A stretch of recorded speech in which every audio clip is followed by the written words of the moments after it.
लोकांना, विरोधकांना हे विचारायचंय की बाबा रे तुम्ही आमच्यासाठी काय करताय? कारण आमचे जे सगळे विरोधक आहेत आपण बघा, महाराष्ट्रातले असो की बिहारमधले असो, यांच्या पक्ष नाहीये, त्यांच्या प्रायव्हेट लिमिटेड कंपन्या आहेत आणि आपापल्या लेकरा बाळांची सोय व्यवस्था लावण्याकरता म्हणून हे लोक राजकारणाची पातळी घसरवण्याचं काम करतायत. त्याला ठीक आहे. बिहारच्या सर्व महिला पुरुष मतदारांनी अत्यंत चोखपणे उत्तर दिलेलं आहे. मी अत्यंत आभारी आहे बिहारच्या जनतेचा. देशाचे आदरणीय पंतप्रधान नरेंद्र मोदीजी असू देत किंवा आमचे बिहारमधले सर्व स्थानिक नेते असू देत, अमितभाई ठीक शाह आहे. असू देत, यांनी ज्या कष्टाने ही निवडणूक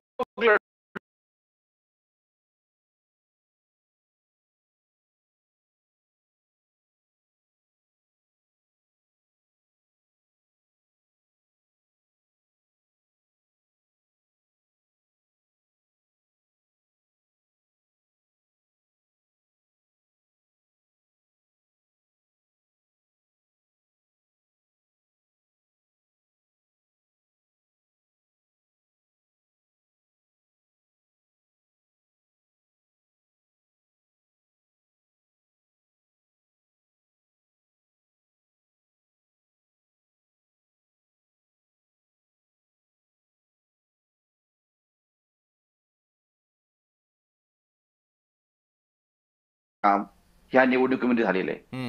म्हणजे उज्ज्वला गॅस रिफिल असेल, आवास योजना लाभ असेल, मोफत खाद्यान्न असेल किंवा छठ पूजेला रेल्वे गाड्या म्हणजे ट्रेन मोफत नागरिकांसाठी सरकारने सोडलेल्या आहेत.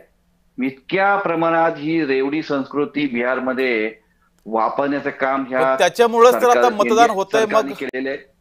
इतकं मतदान होतंय, पण पुढच्या 5 वर्षामध्ये काय होईल याचं नाही, त्याच्यामुळे जर मतदान होतंय असं तुमचं म्हणणं आहे का? रेवडी संस्कृतीमुळेच मतदान होतंय, परंतु त्या राज्याच्या हिताच्या नसतात. कारण एवढं जर मोफत जनतेला दिलं, सोडलं अमोलजी. येतो अजितजी, येतो अमोलजींना पूर्ण करू द्या. त्यामुळे महाराष्ट्रातल्या स्थानिक स्वराज्य संस्थांच्या निवडणुकीमध्ये देखील हे सरकार अशा पद्धतीने हे सगळं करतंय. तरी देखील आम्ही या ठिकाणी संघर्ष करू, आम्ही लढू, ताकदीने लढू, आम्ही सर्व एकत्र येऊन लढू. परंतु आमचा हा लढा कुठे थांबणार नाही, आम्ही कुठेही नाउमेद होणार नाही.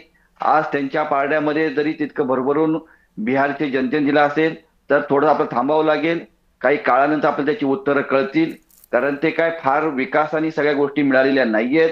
त्या ठिकाणी काही लोकांना भंपकपणे या ठिकाणी दाखवून त्यांच्याकडून लाभ मिळवण्याचं काम देखील केलेलं आहे. परंतु यामुळे आम्ही कुठेही नाउमेद होणार नाही. मुंबई महानगरपालिका असेल किंवा महाराष्ट्र राज्यातल्या 29 महानगरपालिका असतील, जिल्हा परिषद असेल, पंचायत समिती असतील किंवा आता नगर परिषदा नगरपंचायती निवडणूक होणार आहे, या ठिकाणी देखील आम्ही ताकदीने लढणार आहे. परंतु या ठिकाणी ह्या ताकदीने लढत असताना शासकीय यंत्रणाचा दुरुपयोग करून या ठिकाणी सरकार त्यांना आपल्या पद्धतीने कसं काम करता येईल ह्या पद्धतीने जे काम करतात हे लोकशाहीला घातक आहे. परंतु लोकशाही जर टिकवायची असेल तर विरोधी पक्ष देखील तितक्या पद्धतीने काम करण्यासाठी पाहिजे. हे बिहारच्या निवडणुकीने जरी आता हे एवढं त्यांना दिलं असेल, पण याच्यावरती आमचा देखील विश्वास नाहीये. ठीक आहे अमोलजी, तुमचाच प्रश्न घेऊन मी अजित चव्हाण यांच्याकडे जातो. अजितजी, थेट आरोप अमोल मातेले यांनी केलेला आहे की रेवडी संस्कृतीमुळे मिळालेला हा विजय. नाही, मला एक स्पष्ट असा प्रश्न त्यांना विचारायचा आहे की सामान्य माणसाच्या आयुष्यात बदल घडवण्याकरताच सरकार असतं. सत्ता कशासाठी दिलेली आहे? यांच्या लेकरा बाळांना पुन्हा पुन्हा निवडून देण्याकरता, यांच्या प्रायव्हेट लिमिटेड पक्ष चालवण्याकरता, तुमच्या कुटुंबामधल्या लोकांच्या कारखान्यांची कर्ज माफ करण्याकरता, तुमच्या संस्था ज्या बुडालेल्या आहेत त्याचे पैसे सरकारने भरावेत म्हणून तुम्हाला सत्ता हवी होती का? इतकी वर्षे एक छोटंसं उदाहरण सांगतो. आता तर एकतर सगळ्यात पहिले महत्वाची गोष्ट, बिहार सरकारनं कुठेही छठ पूजेकरता नागरिकांना फुकट गाड्या सोडलेल्या नव्हत्या. दुसरा राहिला विषय, महाराष्ट्रामधल्या लाडक्या बहीण योजनेच्या विरोधामध्ये हेच शरद पवार गटाचे लोक कोर्टामध्ये गेले होते आणि कोर्टातनं हात हलवत परत यावं लागलं. शासनानं सांगितलं की सरकार सामान्य महिला भगिनींच्या आयुष्यामध्ये काहीतरी चांगलं व्हावं याकरता जर त्यांना अशा पद्धतीनं आपल्या पायावरती आर्थिक आत्मनिर्भर करण्याकरता प्रयत्न करणार असेल तर ते थांबवता येणार नाही. म्हणजे राजकारण इतक्या खालच्या लेवलला तुम्ही लोकांनी नेऊन ठेवलं. सरसकट कर्जमाफी करणार, कुठंही- आम्ही इतका रोजगार देणार. काय झालं देणार रोजगाराचं? ना. कुठं गेला देणार. रोजगार? सांगा ना. देणार, आपल्या कारण कंपन्या आम्हाला इतर राज्यात विचारतायत येतात. लोक. कर्नाटकमध्ये आम्ही गेला, आश्वासन गुजरातमध्ये दिलंय, गेला, आम्हीच देणार. मध्य प्रदेशमध्ये गेला. कर्जमाफीच्या आपल्या राज्याला काय विषयावरती झालं? का तुम्ही नाही सांगा, गेला काय तुम्ही? झालं आपल्या राज्याला? दुसऱ्या लोकांनी तुम्ही तुम्हाला खोटं या ठिकाणी हायजॅक केलं तुमचं आंदोलन, म्हणून तुम्ही केलं नाही. सांगताय. हे कदापि शक्य नाही, लक्षात ठेवा. काय शक्य तुम्ही नाही? खोटी माहिती या ठिकाणी अमोल पुरवताय. मातेले राष्ट्रीय तुम्ही सांगताय वृत्तवाहिन्यांवरती येऊन कारखान्याचं कर्ज माफ असं केलं. मातल्यासारखं करू नका, जेव्हा खोटं बोलू विरोधी नका तुम्ही. पक्षामध्ये खोटं बोलताय जेव्हा तुम्ही. असतात तेव्हा प्रचंड कुठे आरोप छटपूजेसाठी करतात. गाड्या सोडल्या? अजितदादा सांगा, चौगुले सरकारने यांच्यावर बिहार सरकारने राजकारणाचा फुकट गाड्या सोडल्या? आरोप केला, सिंचनाचा आरोप केला, सुनील तटकरेंवरती आरोप केला, छगन भुजबळांवरती आरोप केला आणि अशोक चव्हाणांवरती आरोप केला. सगळ्यांवरती आरोप केले आणि नंतर भारतीय जनता पार्टीमध्ये पावन करून घेतलं. मग हे भ्रष्टाचारी माफ. हे लोक भारतीय कोणती जनता संस्कृती? पक्षामध्ये ही कोणती आलेले लोकशाही? नाही, मला ते सांगा ना, तुमच्याच अजितराव. पक्षामध्ये होते. तुम्ही आमच्यावर हे आरोप लक्षात करताय ठेवा. ना. आमच्या आम्ही पण सहकारी सर्वसामान्य पक्षाचे हे कुटुंबातील लोक नेते आहोत. ते भारतीय शेतकरी जनता पक्षामध्ये कुटुंबातील नाही. लोक आहोत आम्ही पण. एक गोष्ट आपण लक्षात ठेवा अमोल मातेले, की राष्ट्रीय वृत्तवाहिनीवरती आपण खोटं का बोलता? बिहारच्या सरकारनं कुठं छटपूजेसाठी फुकट गाड्या सोडल्या? मला अहो, सोडल्या या ना. निमित्तानं रेल्वे जय गाड्या महाराष्ट्राच्या सोडल्या ना, तुम्ही काय माध्यमातून सांगताय? एक गोष्ट सांगायची आहे की विरोधकांचा आत्मविश्वास पूर्णपणे ढासळलेला आहे. त्यामुळं अशा पद्धतीनं अहो, राष्ट्रीय आमचा आत्मविश्वास अजून वृत्तवाहिनीवरती मजबूत आहे, लक्षात भ्रष्टासारखे ठेवा. असे आरोप करणं आम्ही ठीक आहे. शेवटपर्यंत लढणार. निकाली ज्या लढा देणार, लक्षात तुम्ही ठेवा, लढत अजितराव. राहा, आमच्या तुम्हाला शुभेच्छा आहेत. आपण लढत राहा, आमच्या तुम्हाला शुभेच्छा आहेत. कारण जनतेच्या मनामध्ये परंतु भारतीय तुम्ही जनता चोरी पक्ष करू आणि नका, ही मित्र आमची पक्ष मात्र आहे. अपेक्षा आहे, लक्षात त्यामुळे ठेवा. आपल्याला लढतच राहावं लागेल. आपण लढत राहा, आपल्या लढाईला आमच्या शुभेच्छा आहे. पण ती लढाई सामान्य माणसाकरता, शेतकऱ्याकरता, कामगाराकरता, कष्टकऱ्याकरता होऊ द्या. तुमच्या लोकांनी इतरांच्या बरोबर हातमिळवणी करून आर्थिक बळकट असलेल्या क्रिकेट संघटनेच्या आणि इतर ठिकाणी निवडणुका लढवायच्या, ते तुम्हाला चालतं. तुमच्या विशेष प्रेमामध्ये असलेल्या नेत्यांच्या कारखान्याची कर्ज माफ करून घेण्याकरता दिल्लीला चक्रा मारायच्या, तिथे भारतीय जनता पक्षाच्या नेत्यांना भेटायचं, हे तुम्हाला चालतं. मुद्दा असा आहे याच्यामध्ये काँग्रेसमध्ये की ज्या होते, पद्धतीनं ते भारतीय ठीक आहे, जनता पार्टीमध्ये पावन झाले, त्यांच्या कारखान्याचं कर्ज माफ केलं तुम्ही. या सगळ्या राजकारणामध्ये आम्हाला आम्हाला काय आरोप पडायचं देताय नाही. तुम्ही? आम्हाला काय अमोल दोष मातेले, देताय? तुम्ही करताय हे सगळं. अमोल मातेले, आम्ही केलेलं नाहीये. आपलं मानसिक संतुलन ढासळल्यासारखं करू नका. आत्मपरीक्षण करण्याचा विरोधकांना दिवस आहे. आणि या ठिकाणी एक तर सगळ्यात महत्वाची गोष्ट मला सांगा, आपल्या पक्षानं बिहारमध्ये एक जागा तरी लढवली का?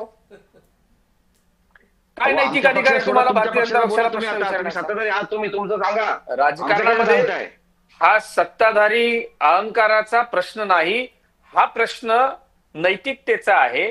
तुमच्या पक्षाची ताकद किती, तुम्ही बोलताय किती, तुमचा जीव किती? एक जागा लढवली का तुम्ही? भ्रष्टाचाराचे आरोप करताय. तुम्ही एक जागा लढवली का बिहारमध्ये? तुम्ही बिहारमध्ये एक जागा तरी लढवू शकलात का? आम्हाला तुमची पहिली नैतिकता बघा अजितराव. आमची नैतिकता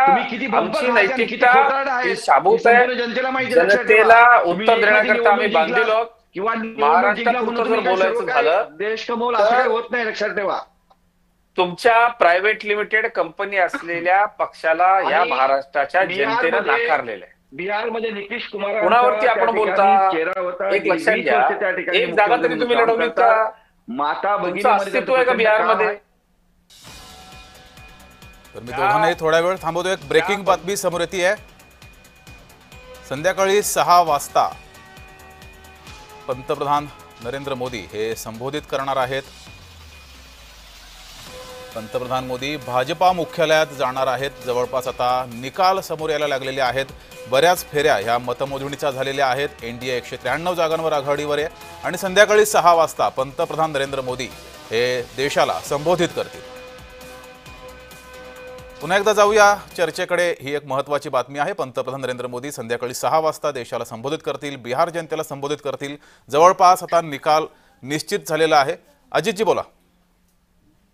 नाही, ठीक, या राजकीय वादामध्ये न पडता, कारण जय महाराष्ट्राच्या माध्यमातून महाराष्ट्राची सुज्ञ जनता आता मला ऐकते, त्यामुळे भारतीय जनता पक्षाची यातली भूमिका इतकीच आहे की भारतीय जनता पक्षानं सर्वसमावेशक जे काम केलं, सीमांचलच्या भागाचं जर आपण विश्लेषण केलं तर मुस्लिम बहुल असलेल्या भागामध्ये भारतीय जनता पक्षाला मोठ्या प्रमाणावरती यश मिळालंय. अनुसूचित जाती जमातीच्या राखीव असलेल्या मतदारसंघांमध्ये भारतीय जनता पक्षाचे उमेदवार मोठ्या संख्येने निवडून आले.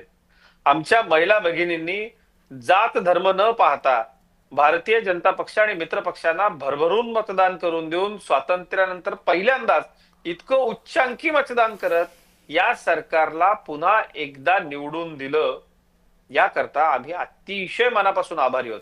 जी मात्र याला काही कारण अजितजी आहेत. अजितजी अमोल मातेले यांचा एक आरोप जो आहे तो व्हॅलिड आहे ना, पण की निवडणुकांच्याच पार्श्वभूमीवर लाडकी बहीण योजना का किंवा महिलांच्या खात्यामध्ये 10,000 रुपये का, त्याचा नंतर राज्याच्या तिजोरीवर ताण पडतो ना. आपण महाराष्ट्रात पाहतो ना लाडकी बहीण योजनेमुळे काय झालं, चाळण लावावी लागली आपल्याला.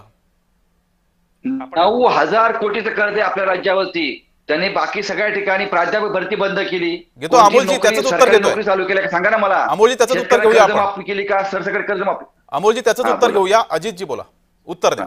ठीक साहेब, एक लक्षात आपण घेतलं पाहिजे की जो पैसा लाडकी बहीण योजनेच्या माध्यमातून आमच्या लाडक्या बहिणींना